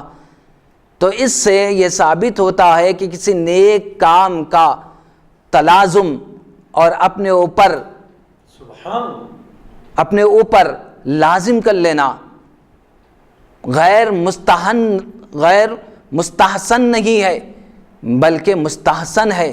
اسی طرح اگر کوئی فاتحہ کو اپنے اوپر لازم کر لیتا، ہر وقت ہر عمل کے آغاز میں، ہر کام کے آغاز میں فاتحہ کے عمل کو، اس کے قرات کو اپنے اوپر لازم کر لیتا ہے تو یہ عمل مستحسن سمجھا جائے گا، جیسا کہ حضرت بلال رضی اللہ تعالیٰ عنہ نے اپنے اوپر ایک عمل کو لازم کر لیا تھا، حضرت عائشہ صدیقہ رضی اللہ تعالیٰ عنہا نے لازم کر لیا تھا، جس طرح وہ صحابی رسول نے سورہ اخلاص اپنی نماز میں لازم کر لیا تھا، اور اس حدیث کو امام بخاری اور مسلم نے اپنی کتب حدیث میں نقل فرمایا۔ سبحان اللہ سبحان اللہ۔ دیگر احادیث مبارکہ میں اور بھی یہ بھی آیا ہے کہ آقا علیہ الصلوۃ والسلام نے فرمایا حلال وہ ہے جو خدا نے اپنی کتاب میں حلال کیا، حرام وہ ہے جو خدا نے اپنی کتاب میں حرام فرما دیا، جس چیز سے سکوت فرمایا وہ اللہ کی طرف سے معاف ہے۔ اس حدیث کو امام ترمذی نے، ابن ماجہ نے اور امام مستدرک اور حاکم نے اپنی اپنی کتب میں نقل فرمایا۔ تو ایسی چیزیں مباح ہے۔ اب بتاؤ اور فیصلہ کرو فاتحہ کو شرک اور بدعت کہنا کس حد تک جائز ہے۔ اس حدیث کے راوی حضرت سلمان ہے، رسول اللہ صلی اللہ علیہ وسلم نے فرمایا جس نے اسلام میں اچھا طریقہ رائج کیا تو اس کو اس کا اجر اور ان لوگوں کو بھی اجر ملے گا جو آئندہ اس طریقے پر عمل پیرا ہوں گے اور ان کے اجر میں کوئی کمی نہ ہوگی، اور جس نے اسلام میں کوئی برا طریقہ رائج کیا تو اس کے رواج دینے کا عذاب ہوگا اور ان لوگوں کو بھی گناہ ہوگا جو آئندہ اس طریقے پر عمل کریں گے اور اس سے عمل کرنے والوں کے گناہوں میں کمی نہ ہوگی۔ مسلم نے اس حدیث کو اپنی کتاب میں نقل فرمایا ہے۔ اس طریقے سے اور اس حدیث سے معلوم ہوا کہ دین میں اچھا طریقہ ایجاد کرنا بدعت نہیں ہے، کسی اچھے طریقے ایجاد کرنے سے ثابت نہیں ہوتا کہ دین میں کمی تھی۔ بتاؤ کھانے پر قرآن پڑھنا، غریبوں کو کھلانا اچھا کام ہے، باعث ثواب ہے یا نہیں ہے؟ اور حدیث کے الفاظ ہے ما رآہ المؤمنون حسنا فهو عند اللہ حسن۔ اس حدیث کے معیار پر بھی فاتحہ ایک اچھا عمل ہے اور مستحب عمل ہے اور مستحسن عمل ہے اور محبوب عمل ہے، اور جس کو ایمان والے اچھا سمجھے وہ اللہ کے نزدیک بھی اچھا عمل ہے۔ اور دیگر احادیث مبارکہ نقل فرماتے ہوئے صاحب کتاب لکھتے ہیں کہ رسول اللہ صلی اللہ علیہ وسلم نے فرمایا لیس المؤمن الذی یشبع وجارہ جائع، جس کا ترجمہ یہ کہ مومن وہ نہیں ہے، ایمان والا وہ نہیں ہے، مسلمان وہ نہیں ہے جو خود تو سیراب ہو رہا ہے، خود تو شکم سیر ہو رہا ہے اور اس کا پڑوسی بھوکا ہو۔ یہ حدیث میں آقا علیہ الصلاۃ والسلام نے نقل فرمایا، جس سے روشنی ہم کو یہ ملتی ہے، ضیاء ہم کو یہ ملتی ہے کہ پڑوسی کا ہم ہمیشہ خیال رکھیں۔ اسی لیے بزرگوں نے مناسب یہ سمجھا کہ فاتحہ اپنے گھروں میں دیا کرو، جس سے آپ پڑوس میں بھیجایا کرو اور پڑوسیوں کو بھی فائدہ ہوگا اور تمہارے اپنے جو مرحومین اعزاء و اقارب ہیں انہیں بھی فائدہ ملے گا، تمہیں بھی اس کی برکتیں نصیب ہوگی۔ سبحان اللہ سبحان اللہ۔ اور پڑوسیوں کو بھی کھلانے کا اجر و ثواب بھی تمہاری جھولیوں میں اللہ تبارک و تعالی ڈالتا چلا جائے گا۔ اسی طرح اور ایک حدیث سے استدلال کرتے ہوئے صاحب کتاب نقل فرماتے رسول اللہ صلی اللہ علیہ وسلم نے فرمایا بھوکے کو پیٹ بھر کھلانے سے افضل کوئی عمل نہیں، تو فاتحہ جو ہم دلایا کرتے ہیں اس کی غرض اور اس کی غایت یہی ہے کہ بھوکوں کو ہم کھانا کھلانا چاہتے ہیں، اور بھوکوں کو کھانا کھلانا کا عمل اللہ رب العزت کے نزدیک بڑا پسندیدہ عمل ہے، اور آقا علیہ الصلاۃ والسلام کے نزدیک بھی بڑا پسندیدہ عمل ہے، بلکہ قرآن نے اس پر ابھارا ہے، ترغیب دلائی ہے، اور اللہ کے رسول صلی اللہ علیہ وسلم نے بھی اس کی ترغیب اور تشویق دلائی ہے۔ اسی لیے بزرگان دین نے تاکہ ہمارے اندر عادت پیدا ہو جائے، ہمیں رغبت ہو، ہم شوقین بن جائیں کھلانے کے، تو فاتحہ کو انہوں نے رواج دے دیا، ایک فاتحہ کا نام دے دیا تاکہ ہم کو بھی اجر اس کا ملے، اس کی برکتیں ملے، اس کے فیوز اور برکات سے بھی ہم مالا مال ہو، اور دوسرے بھوکوں کا بھی پیٹ بھر جائے اور کھلانے کا اجر ہم کو ملے اور ہمارے مرحومین کو ملے۔ یہ فاتحہ کی غرض اور غایت ہے۔ سبحان اللہ سبحان اللہ۔ اب آئے جواز فاتحہ کے متعلق بزرگان دین کیا فرماتے ہیں، ان کے اقوال ہم بیان کرنا چاہتے ہیں۔ اس کتاب کے حوالے سے حضرت سید شاہ شرف الدین بن احمد یحییٰ منیری رحمۃ اللہ علیہ اپنے ملفوظات میں تحریر فرماتے ہیں کہ جب صدیق اکبر رضی اللہ تعالیٰ عنہ خلیفہ ہوئے تو رسول اللہ صلی اللہ علیہ وسلم کے وصال کے 12ویں دن آپ نے بہت سا کھانا پکوایا تاکہ اس کا ثواب آقا علیہ الصلاۃ والسلام کی روح اطہر کو بخشے۔ اس سے تاریخ کی تخصیص ثابت ہے۔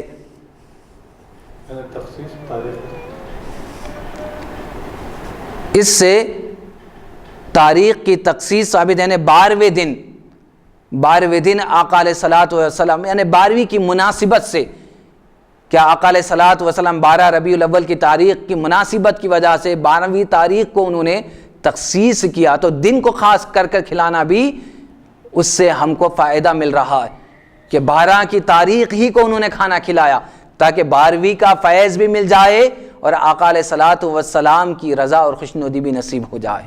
سبحان اللہ سبحان اللہ۔ اور یہ حضرت صدیق اکبر رضی اللہ عنہ کی سنت مبارکہ، سنت مبارکہ، خلیفہ اول امیر المومنین سیدنا صدیق اکبر رضی اللہ تعالیٰ عنہ کی سنت مبارکہ ہے۔ دوسرا قول جو بزرگ کا نقل فرما رہے ہیں صاحب کتاب حضرت غوث سمدانی سیدنا غوث الثقلین عبد القادر جیلانی علیہ الرحمت والرضوان ربیع الاول کی 11 تاریخ کو آقا علیہ الصلوۃ والسلام کی فاتحہ کیا کرتے تھے، فاتحہ کیا کرتے تھے، اور فاتحہ کی غرض و غایت تو ہم بیان کر چکے ہیں کہ مریدین بھی آتے، شاگرد بھی آتے، تلامذہ بھی آتے، امیر بھی آتے، غریب بھی آتے، سب آتے اور سب استفادہ کرتے، اور فاتحہ کی برکتوں سے کھلانے والے بھی فیوز اور برکتیں حاصل کر رہے ہیں اور کھانے والے بھی برکتیں اور فیوزات حاصل کر رہے ہیں۔ سبحان اللہ سبحان اللہ۔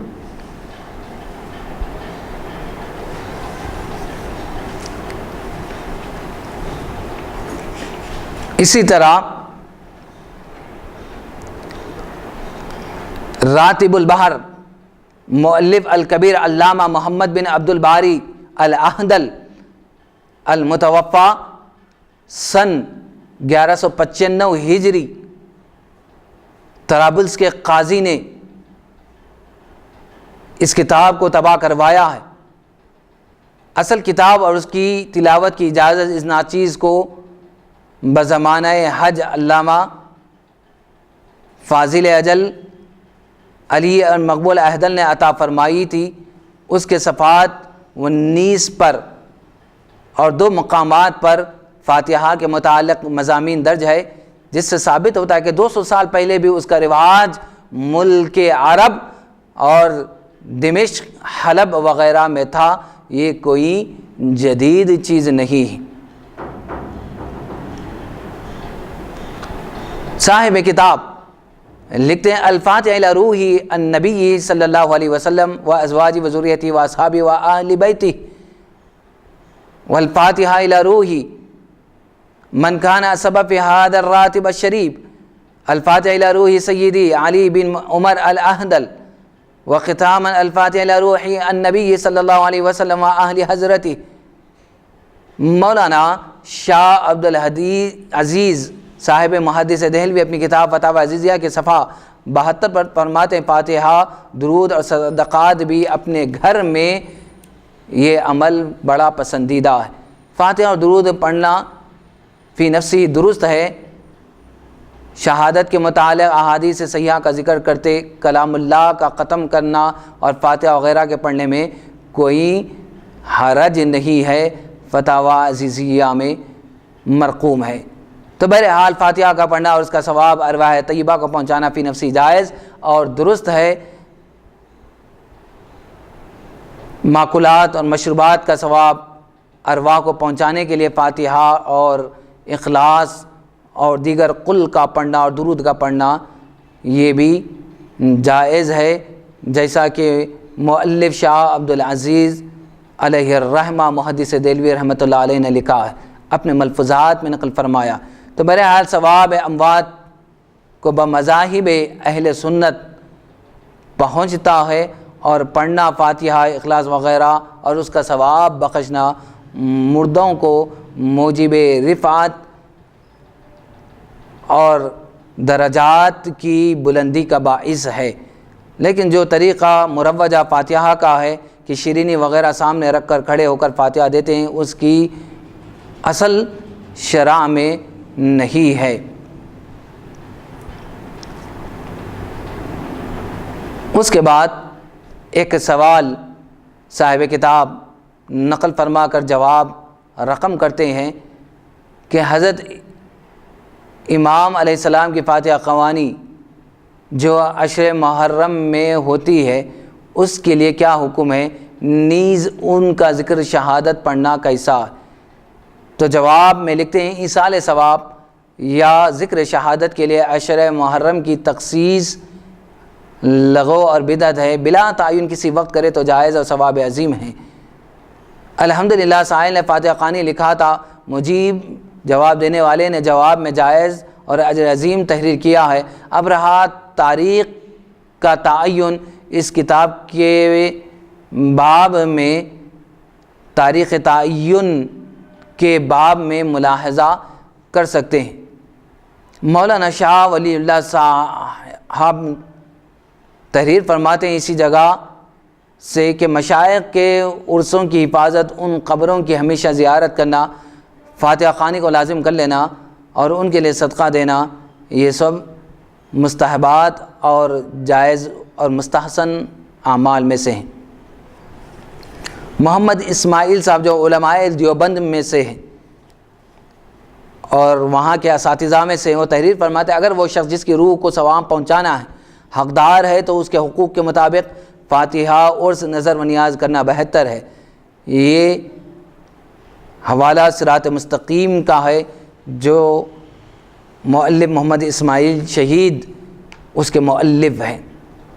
بہرحال جب میت کو فائدہ پہنچانا منظور ہو تو طعام پر ہی موقوف نہ رکھیں، اگر میسر ہو سکے تو بہتر، ورنہ سورہ فاتحہ اور اخلاص کا ثواب بہترین ثواب ہے جو صراط مستقیم کے کتاب صفحہ 92 پر رقم ہے۔ تو ان تحریروں سے علماء کی صاف ظاہر ہوتا ہے کہ طعام وغیرہ کی فراہمی کے لیے تاریخ فاتحہ میں تاخیر نہ کرے، بلکہ وقت مقررہ پر سورہ فاتحہ اور قل پڑھیں، تاخیر مناسب نہیں۔ الحمدللہ تعیین تاریخ کا جواب صدور فتویٰ سے پہلے ہی ان کے استاد نے دے دیا ہے۔ اسی طرح فضل ہفت مسئلہ مولوی حاجی امداد اللہ مہاجر مکی، جس پر اشرف علی صاحب تھانوی نے تصدیق فرمائی ہے کہ اگر کوئی مصلحت باعث تقید حیت قضائیہ ہے تو کوئی حرج نہیں کہ مصلحت نماز میں سورہ خاص معین کرنے کو فقہاء محققین نے جائز رکھا ہے۔ تہجد میں اکثر مشائخ کا معمول ہے اور تأمل سے یہ معلوم ہوتا ہے کہ سلف میں عادت تھی کہ مثلا کھانا پکا کر مسکین کو کھلا دیا اور دل سے ایصال ثواب کی نیت کر لی۔ متاخرین میں کسی کو خیال ہوا جیسا کا کہ نماز میں نیت ہر چند دل سے کافی ہے، مگر موافقت قلب و لسان کے لیے عوام کو زبان سے کہنا مستحب اور مستحسن ہے، پسندیدہ ہے۔ اسی طرح کوئی زبان سے کہے کہ اللہ اس کھانے کا ثواب فلاں شخص کو پہنچ جائے تو بہتر ہے۔ پھر کسی کو خیال ہو کہ اس کا مشاعر لے اگر روبرو موجود ہو تو زیادہ استحضار یہ قلب کا باعث ہوگا، یعنی اس کا استحضار کر لینا درست ہوگا۔ کسی اگر جس کے ثواب کے لیے اگر کھانا کھلایا جا رہا، اگر وہ سامنے موجود بھی نہ ہو اس کا استحضار کر لینا کافی ہو جائے گا، یعنی اس کو سامنے موجود مان لینا، صرف موجود نہیں ہے لیکن موجود مان کر اس کے ثواب کے لیے کھانا کھلا دینا، یہ اشارتاً خالی دل میں بھی اگر ذہن میں بھی استحضار ہو تو یہ عمل بھی درست ہے۔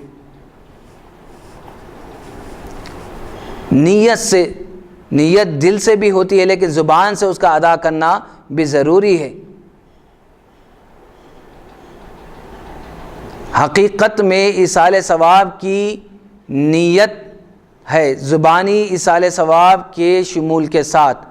قبر کے پاس سورہ یاسین، سورہ فاتحہ، اول بقرہ کی آیتیں، آیت الکرسی، آمن رسول، سورہ ملک، سورہ تکاثر، سورہ اخلاص، اسی طرح دیگر صورتیں، پھر کہیں اے باری تعالیٰ اس کا ثواب فلاں میت کی روح کو پہنچے، تو اس طرح بھی ایصال ثواب کرنا بالکل درست اور جائز عمل ہے۔ حضرت امام شافعی علیہ الرحمت و رضوان نے فرمایا جو چیز قرآن یا حدیث یا اجماع یا اثر کے خلاف ہو وہی بدعت ضلالت ہے، اور جو نئی چیز کہ ان میں سے کسی کے مخالف نہ ہو وہ بدعت حسنہ ہے۔ حضرت امام شافعی رحمۃ اللہ علیہ کے قول کے مطابق فاتحہ بدعت ضلالت نہیں ہے بلکہ بدعت حسنہ ہے، یعنی جائز ہے۔ کوئی وہی منع ہے، وہی بدعت سے روکا گیا ہے، وہی بدعت کو خلاف سمجھا گیا جو قرآن سے ٹکراتا ہو یا حدیث یا کسی عمل سے ٹکراتا ہو۔ جو عمل قرآن سے، جو طریقہ قرآن سے نہیں ٹکراتا، مخالف نہ ہو، وہ بدعت حسنہ ہے اور اس کا کرنا بالکل جائز ہے اور وہ مستحب اور پسندیدہ عمل۔ ایصال ثواب کے متعلق صاحب کتاب لکھتے ہیں تمام علماء متفقہ طور پر ایصال ثواب کے قائل ہیں، اس لیے یہاں اس کی وضاحت مزید ضرورت نہیں ہے، لیکن چند احادیث مبارکہ نقل کرنا مناسب سمجھا گیا ہے۔ اس لیے صاحب کتاب نقل فرماتے ہیں کہ حضرت انس رضی اللہ تعالیٰ عنہ سے روایت ہے کہ انہوں نے رسول اللہ صلی اللہ علیہ وسلم سے پوچھا، یا رسول اللہ ہم اپنے مردوں کے واسطے خیرات کرتے ہیں، ان کے لیے حج کرتے ہیں، ان کے لیے دعا کرتے ہیں، کیا یہ سب ان کو پہنچتا ہے؟ تو آپ صلی اللہ علیہ وسلم نے فرمایا ہاں ضرور پہنچتا ہے، وہ اس سے خوش ہوتے ہیں جیسا کہ تم میں سے ایک خوش ہوتا ہے اس طبق پر جو اس کے پاس ہدیہ بھیجا جائے۔ اس سے ثابت ہے کہ آدمی اپنے عمل کا ثواب غیر کو پہنچائے۔ اہل سنت والجماعت کا یہی مذہب ہے، چاہے نماز ہو یا روزہ ہو، حج ہو یا صدقہ یا قرآن کریم کی قرات ہو یا اذکار وغیرہ نیکیوں کے اقسام میں سے جو بھی پہنچایا جائے، ارسال کیا جائے یا ہدیہ پہنچایا جائے میت کو تو ضرور پہنچتا ہے۔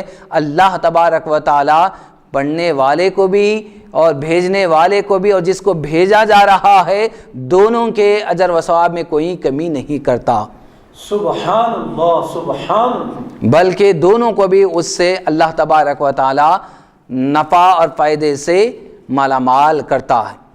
اسی طرح دوسری حدیث نقل فرماتے ہیں، حضرت جابر بن عبداللہ رضی اللہ تعالیٰ عنہ سے روایت ہے کہ آقا علیہ الصلوۃ والسلام نے 2 مینڈے قربانی دی، دوسرے مینڈے کو یہ فرما کر ذبح فرمایا، اے اللہ یہ قربانی تیرے کرم سے، تیری رضا مندی کے لیے، محمد اور اس کی امت کی طرف سے، پھر بسم اللہ اللہ اکبر فرما کر ذبح فرمایا۔ اس روایت کو امام بخاری نے نقل فرمایا۔ اور ایک حدیث میں آیا ہے کہ اے اللہ قبول فرما اس دمبے کو محمد اور آل محمد اور امت محمد صلی اللہ علیہ وسلم کی طرف سے۔ تو سرکار دو عالم صلی اللہ علیہ وسلم تو تمام امت کے لیے ایصال ثواب فرمائے، اور امت محمد اپنے ہادی اور ایسے رحم کرنے والے آقا صلی اللہ علیہ وسلم کے لیے ایصال ثواب نہ کرے تو بڑے افسوس کی بات ہے اور احسان فراموشی کی بات ہے۔ بے شک حق۔ حضرت سعد بن معاذ رضی اللہ تعالیٰ عنہ سے روایت ہے کہ آقا علیہ الصلوۃ والسلام نے عرض کیا، یا رسول اللہ میری ماں کا اچانک انتقال ہو گیا، اگر وہ مہلت پاتی تو کچھ وصیتیں کرتی، اگر میں کچھ خیرات کر دوں تو کیا ان کو فائدہ پہنچے گا؟ تو آپ صلی اللہ علیہ وسلم نے فرمایا ہاں کنواں کھدوا دو اور یہ کہہ دو کہ کنواں سعد کی ماں کے لیے ہے۔ اس حدیث کو بخاری نے نقل فرمایا۔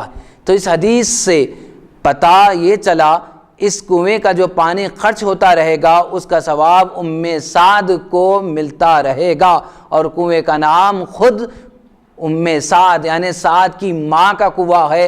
لوگ جب تک اس سے استفادہ کرتے رہیں گے ان کی ماں کو اجر و ثواب ملتا رہے گا۔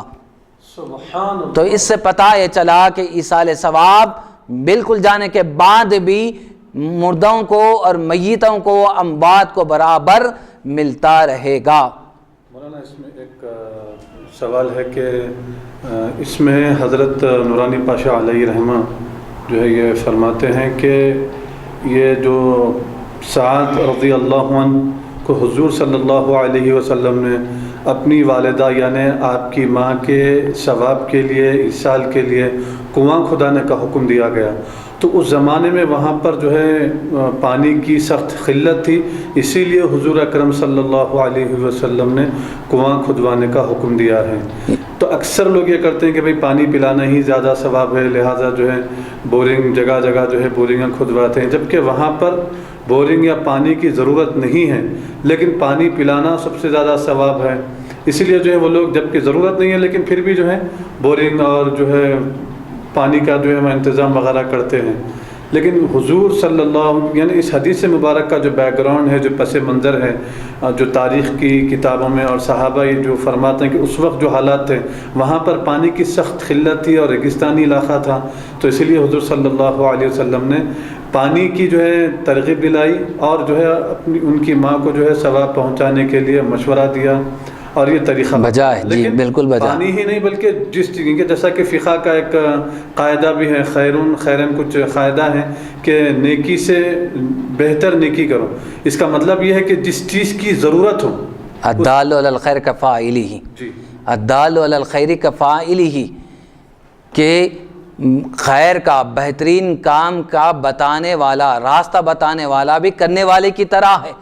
تو حضور علیہ الصلاۃ والسلام نے جو چیز کی اس زمانے میں ضرورت تھی اس چیز کی ترغیب دلائی، اور اس سے یہ بات تو ثابت ہو چکی ہے کہ ماں کو ایصال ثواب ہو رہا، اور جب تک کنواں برقرار رہے گا ماں کو ثواب پہنچتا رہے گا۔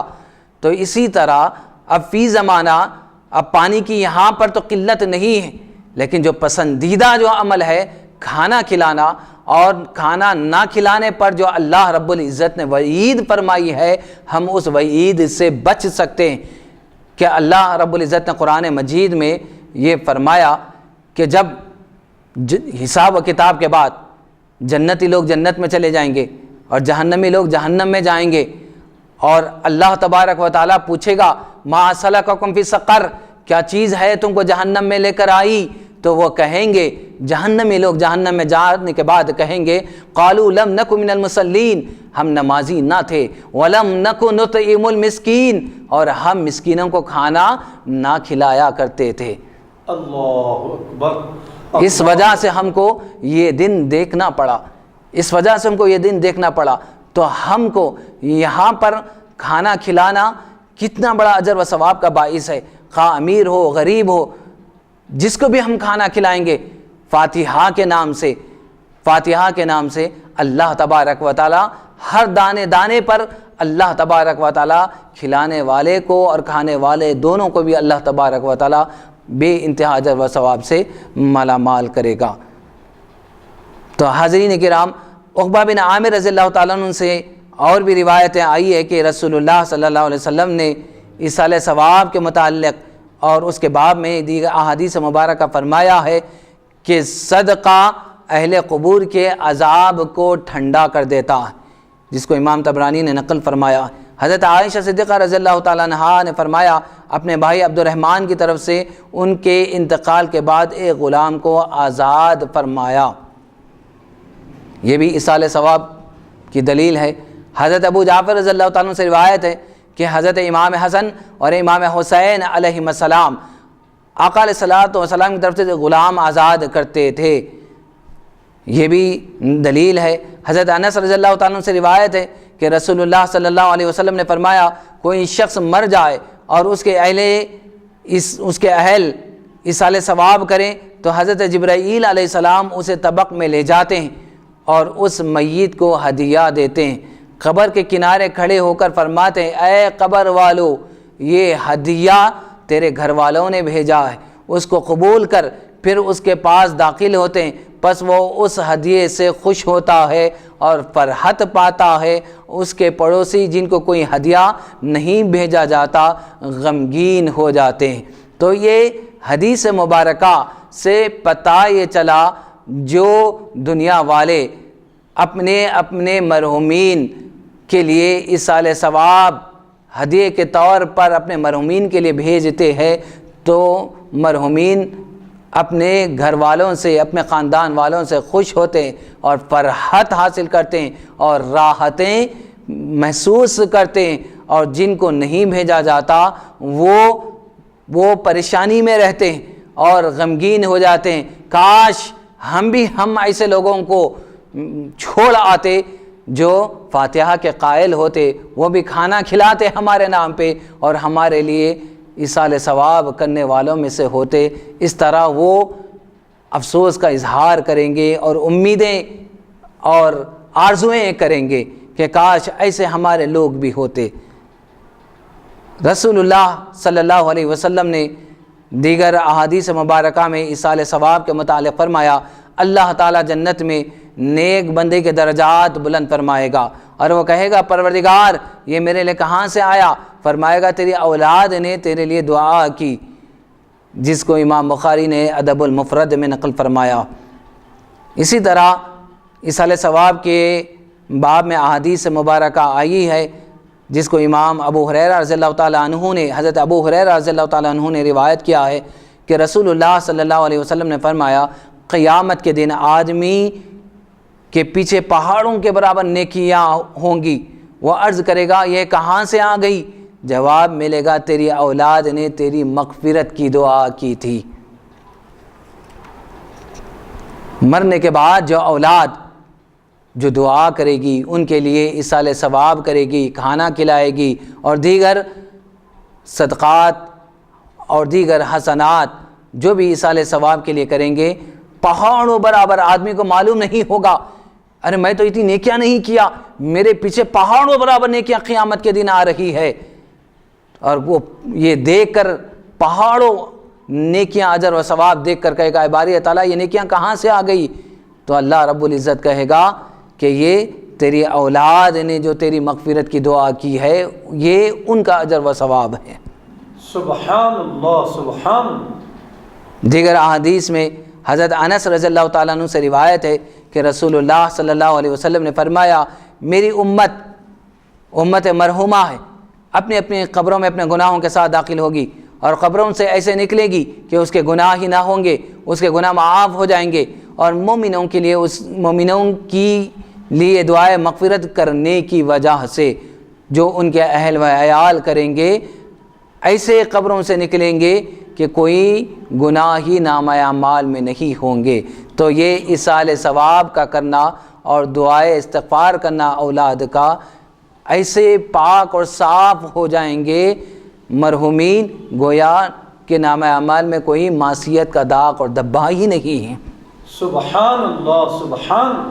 حضرت عائشہ صدیقہ رضی اللہ تعالیٰ عنہا سے روایت ہے کہ ایک شخص آقا علیہ الصلوۃ والسلام کی خدمت میں حاضر ہوا، عرض کیا کہ میری ماں کا اچانک انتقال ہو گیا، اس نے وصیت نہیں کی، اگر وہ بات کرتی تو صدقہ دینا کہتی، اگر میں صدقہ دوں تو اس کو ثواب ملے گا؟ آپ نے فرمایا ہاں۔ اس حدیث کو امام بخاری اور امام مسلم نے اپنی کتب صحیحہ میں لکھا ہے۔ اسی طرح ایک شخص نے کہا یا رسول اللہ میری ماں کا انتقال ہو گیا، اگر میں ان کے لیے خیرات کروں تو ان کو کیا ثواب پہنچے گا؟ آپ نے فرمایا ہاں۔ کہا میرا ایک باغ ہے، میں آپ کو گواہ بناتا ہوں، اس کو اپنی والدہ کے لیے خیرات کر دیتا ہوں۔ تو اس احادیث میں یہ ثابت ہو چکا ہے کہ انسان کے لیے جائز ہے کہ اپنے عمل کا ثواب غیروں کو دے سکتا ہے، بخش سکتا، خواہ نماز ہو یا روزہ ہو یا دیگر صدقات ہو، حسنات ہو اور دیگر چیزیں، یہ سب کچھ اہل سنت والجماعت کے نزدیک جائز ہے، درست ہے، مستحب ہے اور مباح ہے، اور سارے اہل سنت کے علماء کا اجماع ہے اور اتفاق ہے اس بات پر کہ استغفار کرنا، دعا کرنا، صدقہ جاریہ کرنا، حج کرنا، حج بدل کرنا اور غلام آزاد کرنا، یہ سب اعمال حسنہ کا اجر و ثواب میت کو پہنچتا ہے اور میت کو اس کا فائدہ بالکل پہنچتا ہے اور اس کا ثواب بالکل جائز بھی ہے اور درست بھی ہے۔ اسی طرح امام ربانی مجدد الف ثانی اپنے مکتوبات کے جلد 40 کے 28ویں مکتوب میں رقم فرماتے ہیں کہ اگر کسی ایک روح کو ثواب پہنچانے کے لیے خیرات کریں تو چاہیے کہ تمام مومنوں کی روح کو شریک کر لے، سب کو ثواب پہنچے گا، اور اس شخص کے حصے سے جس کے لیے نیت کی گئی کچھ کمی بھی نہ ہوگی۔ بے شک تیرے رب کی بخشش بڑی وسیع ہے۔ تو فاتحہ جس کے لیے بھی ہم کر رہے ہیں تمام کو شریک کر لینا، تمام مرحومین ایمان والوں کو اور مسلمانوں کو شریک کر لینا، اس میں کوئی ثواب میں کمی نہیں ہوگی، ان کو بھی ثواب ملے گا، اور جس کے لیے ہم نے نیت کی ہے اس کو بھی اللہ تبارک و تعالی اجر و ثواب سے مالا مال کرے گا۔ اسی طرح عزیزوں اور دوستوں سے کہیں کہ 70,000 بار کلمہ لا الہ الا اللہ پڑھ کر مرحوم خواجہ محمد صادق اور ان کی ہمشیرہ ام کلثوم کو بخشے۔ 70,000 ان کو اور 70,000 ان کو، ہر ایک کو 70,000 کا ثواب ملے گا۔ دوستوں سے دعا اور فاتحہ منقول ہے، یہ مکتوبات امام ربانی میں مرقوم ہے۔ اسی طرح اگر کوئی مسلمان زندے مردوں کو کے لیے دعا کرے، ان کی طرف سے خیرات کرے، تو مردوں کو ثواب پہنچتا ہے، برخلاف معتزلہ کے کہ وہ معتزلہ اس کے خلاف ہے، اور مسلمان اگر اسی طرح غلام آزاد کرے یا صدقہ دے یا حج کرے تو ضرور اس کا ثواب پہنچتا ہے۔ اس عبارت کو امام صاحب عقائد نصفی نے اپنی کتاب شرح فقہ اکبر میں لکھا۔ اسی طرح صاحب اللمعات حدیث 12 کی شرح میں فرماتے ہیں کہ صدقہ کا ثواب میت کو پہنچتا ہے، اور صحیح دعا کا بھی حکم ہے، اور یہی اہل حق اور اہل سنت والجماعت کا مذہب ہے۔ اگر کوئی شخص میت کی طرف سے صدقہ دے اور اس کے لیے دعا کرے تو جائز ہے، اس کا ثواب میت کو پہنچتا ہے، جیسا کہ احادیث مبارکہ میں ذکر کر دیا گیا ہے اور وضاحت کر دی گئی ہے کہ میت کی طرف سے اگر صدقہ دیا جائے تو اس صدقے کا ثواب میت کو پہنچتا ہے۔ نور کے ایک طبق میں ثواب اس کو رکھ کر پہنچایا جائے گا۔ اس کو فتاوی قاضی عالمگیری میں نقل کیا گیا ہے۔